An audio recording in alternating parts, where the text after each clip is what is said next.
Welcome into the Georgia Vote bonus 11 Alive Plus streaming panel, the political roundtable here. You might have caught us on TV. You might be catching us on 11 Alive Plus here. Faith Jesse with us as always, of course. Also joining us today, Riley Bunch from the AJC, Fred Hicks, a Democratic strategist, Joshua Edmonds, a Republican strategist. It's so good to have you all here.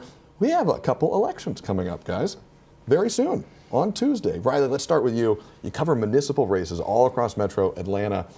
What are the big races you think are maybe getting slept on right now a little bit that you're paying attention to? Well, I'd have to point out the Atlanta City Council president race. This is one of the most consequential and contentious races on the city ballot this year. Our mayor doesn't have a high-profile challenger, so that race isn't as much of attention. But City Council president plays an important role inside City Hall in Atlanta. Overseeing meetings, being a bridge between the mayor's office and council, and also stepping up in line if the mayor has to step down. So that's one of the races I'm closely watching. It's a very interesting race too, because you have somebody who some voters see as like the establishment in Councilmember Marcy Collier Overstreet, and then somebody who's kind of like the man against the machine, who is Rohit Malhotra. I wonder, though, will this race, because we were talking about vote or turnout earlier in the show, could this race be one of those races that does drive turnout in Atlanta, and then you get the PSC and other races as well? I think it could. There has been an increased focus on the city council president race, and you're exactly right. We have two very different candidates who are reaching for two very different voter bases, right? We have a very progressive candidate in Rohit Malhotra, and we have a more establishment, two-term council member, Marcy Collier Overstreet, who's reaching the backing of exactly, Mayor Dickens, who has Mayor Dickens' endorsement. So it is up to them to get their voters out to the polls. Let's talk about 2026 here too, kind of looking ahead on the calendar, but not that much. We have had conversations at this table for many weeks now, hearing from Democratic strategists, Republican strategists. It seems like trying to set the narrative a little bit about how this year's races are going to impact that very important midterm election year in 2026. The PSC race is at the top of the ticket right now. Fred, let's start with you.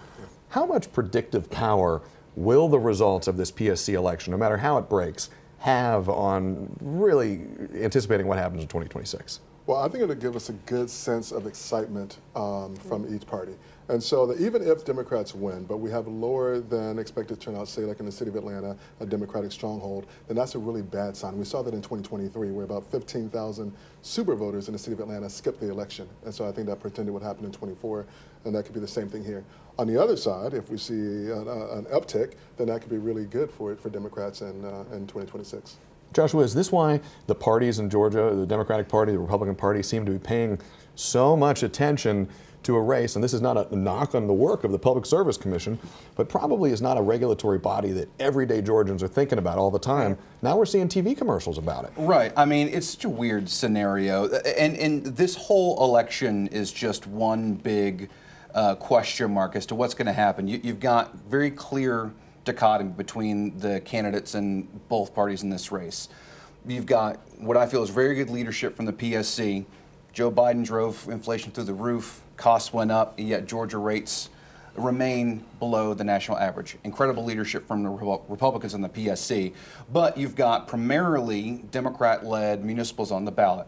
But you look back at the Senate District 21 runoff, where you had Jason Dickerson, Deborah Shigley squaring off in a September runoff for state Senate, that Democrats also thought that would give them a potential pickup. Democrats won early voting. Republicans, Jason Dickerson beat Deborah Shigley in Fulton County on Election Day.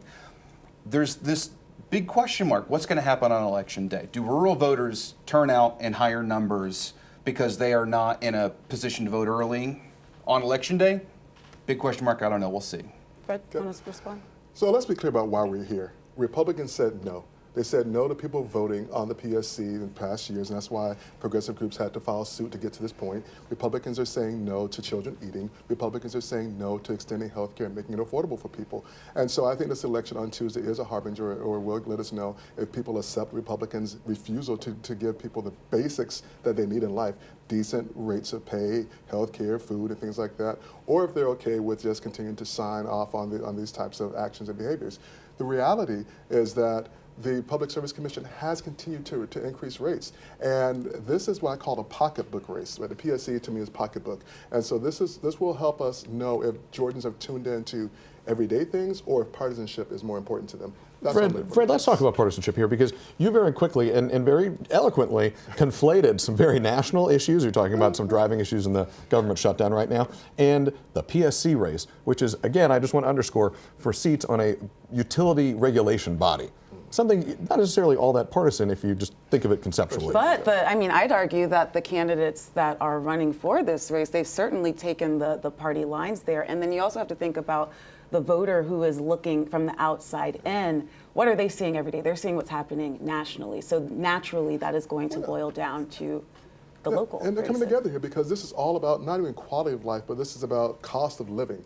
And that's what this whole election cycle is, and what we could bleed into 2026. Again, we're talking right now with healthcare benefits without the subsidies going to maybe double or triple the amount that they're doing right now, right? While the minimum wage in Georgia has not increased in decades. We're talking about basic things costing more, which was the value proposition that Republicans put forth for why Joe Biden and Kamala Harris shouldn't be reelected. And let's let Joshua get in here, though, get a Republican perspective as well, because we're running short on time. Joshua, I'm betting, have a different perspective on all this.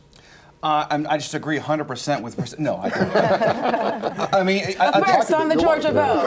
Yeah, we're out. No, I mean, I agree. We're taking. The PSC is not what I would call sexy politics, right? This is something where the parties and national candidates and 26 candidates are looking at seeing as a barometer for next year. That's why the Georgia GOP is involved in this race. That's why Mike Collins was knocking doors yesterday. That's why Steve Gooch is engaging. That's why Governor Kemp is engaging. This is an opportunity for the party and the leaders to rally around an opportunity to put forth their party's agenda. Do we want to continue low prices? Do we want to increase our rates by electing Democrats? That's what's on the ballot Tuesday. That's why everyone's weighing in what otherwise would be a low attention election. I want to bring in Riley for the last point here, because as we're talking about all of this, it brings to mind the recent AJC poll that came out, likely Democratic voters and likely Republican voters. And out of all red and blue, all in between, the number one top of mind issue that a lot of people have right now is still the cost of living. Yeah, Is that what you're seeing in your reporting? Absolutely, and I think that the PSC isn't just about cost of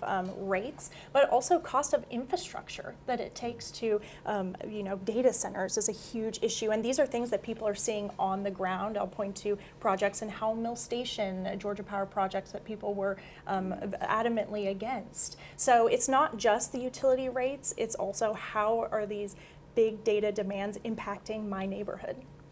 Right on. Well, thank you all so much for that. We could talk for days, but unfortunately we are out of time, but we'd love to have you all back. Join us next Sunday for another edition. We're going to be going over the election results, and we will see you at 11 on the Georgia Vote.